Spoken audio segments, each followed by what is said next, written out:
eh, lupa ya gitu. Misalnya harus apa gitu, misalnya hari ini tadi udah dibilangin nih untuk ini untuk ini untuk ini. Nah, terus habis itu Kelemahan dari satu sisi atau gejala sisa dari pasiennya. nah, Untuk memori sendiri dok, untuk memori daya ingatan sendiri mungkin Kak Bukti kan awal-awal masih nggak ingat ya Kak Bukti? ya kalau saat ini sih kadang-kadang masih untuk ingatan pada saat kejadian itu memang lost tuh memorinya, nggak ada sama sekali selama di rumah sakit pun juga nggak ada ya. Nah terus kalau misalnya kadang-kadang tuh masih suka gini dok apa lupa ya gitu, misalnya harus apa gitu, misalnya hari ini tadi udah dibilangin nih untuk ini untuk ini untuk ini. Nah terus abis itu tadi mau ngapain ya gitu, kayak gitu dok, terus sering Kayaknya tuh. itu kebanyakan job aja deh. Itu dia. Amin, amin. Ya, enggak. Masalahnya adalah Begitu pada juga ya. pada saat otak terjadi perdarahan itu akan menyebabkan iritasi meningen, iritasi jaringan otak itu sendiri sehingga pembengkakan.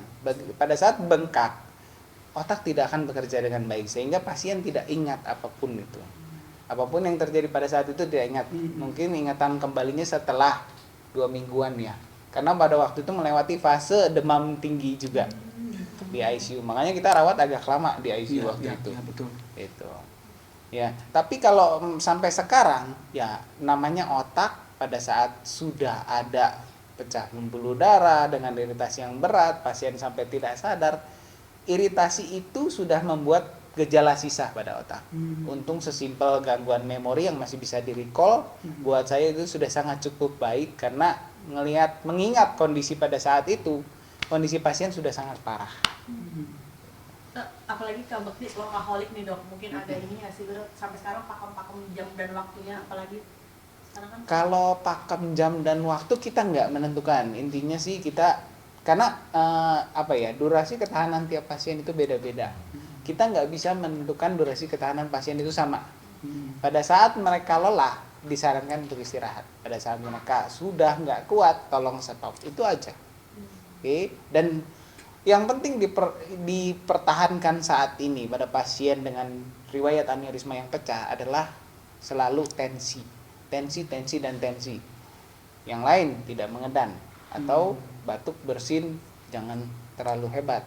Emosi tidak terlalu berlebihan karena aneurisma yang tadi itu kan mempengaruhi tensi dan tekanan. Betul, tekanan di dalam otak.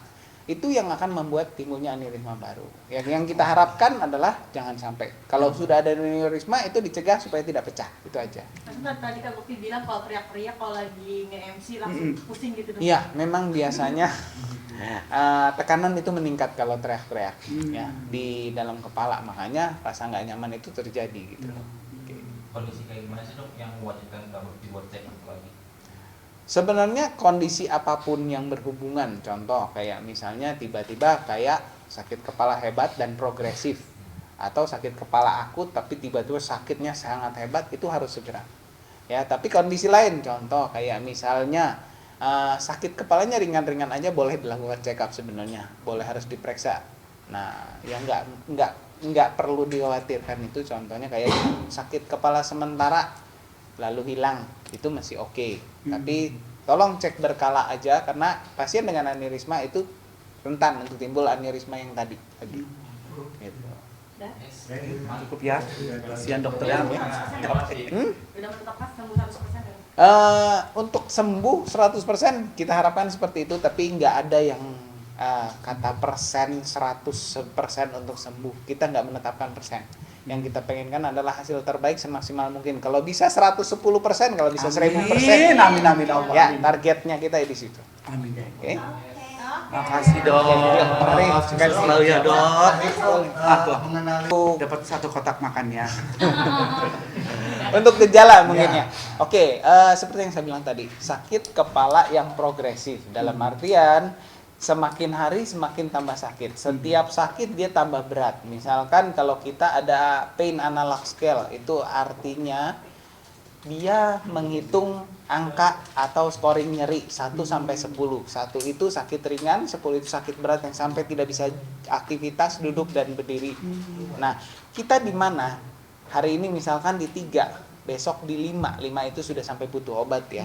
Nah, besok lagi di 7, besok lagi di 9, atau kita biasa hari ini dengan minum obat sakit kepala ini hilang. Besok harus 2, minggu depan harus 3, bulan depan harus 4 dosisnya. Nah, itu yang harus diperhatikan, itu kronik progresif sakit kepala itu. Karena aneurisma tidak langsung timbul besar. Dia timbul membesar pelan-pelan sehingga nekan area sekitarnya sampai timbul gejala. Paling sering memang sakit kepala kronik progresif. Yang kedua, sakit kepala yang tiba-tiba pecah atau pusing. Pusing itu kadang-kadang diabaikan orang. Karena pusing itu bisa dianggap orang kayak hal sepele, ditidurnya nanti juga hilang. Sebenarnya tidak. Pusing itu adalah salah satu gejala otak. Alarm otak ngasih tahu kita ada sesuatu di otak. Mungkin ada baiknya untuk periksa, itu aja. Pusing awal tahun, awal bulan juga Oh bisa. ya, beda dong. Kalau belum dapat transferan mungkin ya. Oke, mau nanya dong. Boleh. Yang mungkin saat ini di rumah ada yang lagi terkena sakit ya kayak Bang Indra gitu. Kira-kira apa sih yang harus dilakukan sama orang di rumah untuk merawatnya mungkin biar bisa lebih cepat pulih dan segala macam, itu apa sih bisa Oke. yang dilakukan di rumah? Mungkin harus lebih spesifik pertanyaannya, kalau perawatan setelah Iya. pecah atau Setelah. sebelum pecah. Setelah pecah. Oke, setelah pecah sebenarnya pasiennya itu kondisinya gimana? Kalau misalnya kondisi baik seperti Pak Bekti, tensi, selalu tensi dan semua kegiatan yang kita larang untuk meningkatkan tekanan intrakranial atau tekanan di dalam otak. Contohnya tadi, ya seperti batuk bersin berlebihan, emosi berlebihan, ngedan saat BAB, gitu. Nah, kalau di rumah dalam kondisi yang sudah istilahnya sudah bedridden atau diranjang aja, itu pasti berbeda lagi. Nah, kalau di situ ya perawatan seperti biasa sih. Sebenarnya kita cuma berusaha memenuhi kebutuhan dari pasien aja. Tentunya kebutuhan sehari-hari, higienitas diri, tapi support tetap karena pasien yang biarpun mereka diranjang, mereka tetap ngerti, mereka tetap mendengar. Gitu. Secara psikologis gitu mungkin dok? Ya secara psikologis support keluarga yang penting, karena nggak ada support keluarga banyak pasien stroke tidak sembuh. Tapi dengan support keluarga yang kuat pasti pasien stroke banyak yang oke hasilnya. Support keluarga ya dok? Ya. Mungkin nama dan gelar. Saya Dr. Erwin Jo. Erwin fellow di intervensi pembuluh darah otak. Tulis tuh cepetan, bener loh. Bisa. Oke, terima kasih ya. Pak Nyari. Terima kasih dok.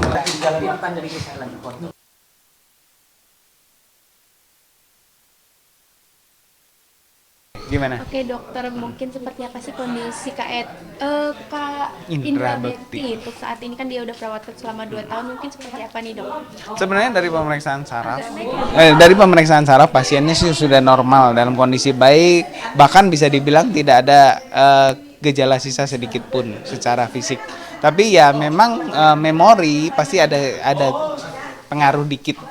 Pada pasien yang pernah riwayat tidak sadar lama ya, berhari-hari bahkan lewat dari 1 minggu, memang kondisi seperti itu akan mempengaruhi.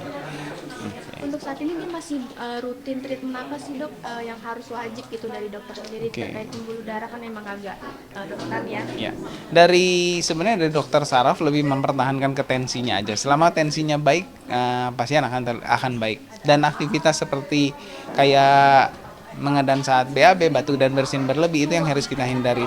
Obat spesifik tidak ada, intinya hanya untuk obat mempertahankan tensi di kondisi normal, yaitu di 120/80.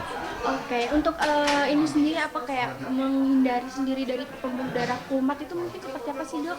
Oke, pencegahan yang paling pertama adalah kalau ada keluhan segera datang ke dokter saraf atau dokter terkait apapun itu penyakitnya. Tapi untuk masalah spesifik sendiri pembuluh darah otak, yang baik adalah gaya hidup sehat dimulai dari usia muda, yaitu dengan olahraga, makanan dijaga, kurangin makanan berlemak, terlalu asin, terlalu manis. Oke. Melihat perkembangan Kak Indra sendiri mungkin seperti apa nih dok sejauh ini? Udah dibilang 100% sembuh atau gimana nih dok? Oke, nggak ada kata 100% sembuh. Intinya sih yang kita bisa kejar adalah target maksimal dari pasien. Jika pasien kembali 100% seperti semula, kita sudah sangat senang. Tapi kalau bisa lebih dari itu, kita targetkan lebih dari itu. Oke Oke, tadi dilihat juga katanya dipasang selang, itu mungkin buat apa nih dok, mencegah apa gitu dipasang selang? Iya. Yang terjadi adalah pada saat terjadi perdarahan otak dan darah itu sampai masuk ke dalam rongga cairan otak, dia akan menghambat aliran dari cairan otak tersebut. Aliran tersebut akan diperberat karena produksi dari cairan otak, dia terus-terusan produksi. Tapi tidak ada jalan keluar karena penyumbatan dari clotting darah tadi tersebut. Akhirnya akan menyebabkan peningkatan tekanan di dalam otak. Pada saat peningkatan tekanan di dalam otak berlebih, dia bisa saja menyebabkan yang disebut dengan herniasi otak, batang otak. Dan itu menyebabkan kematian dari pasien. Oke, akankah selamanya ditanam di otak atau mungkin seperti apa nih dok, yang selang tadi ya? Target kita sebenarnya sudah tercapai sampai saat ini. Pemakaian selang atau yang disebut dengan VP shunt itu biasanya kita pertahankan kecuali memang sudah ada gangguan atau shunt failure atau kegagalan dari shunt tersebut. Kalau setelah itu pun kita akan evaluasi apakah masih diperlukan atau tidak. Jika diperlukan kita akan ganti, yaitu ganti dengan shunt baru.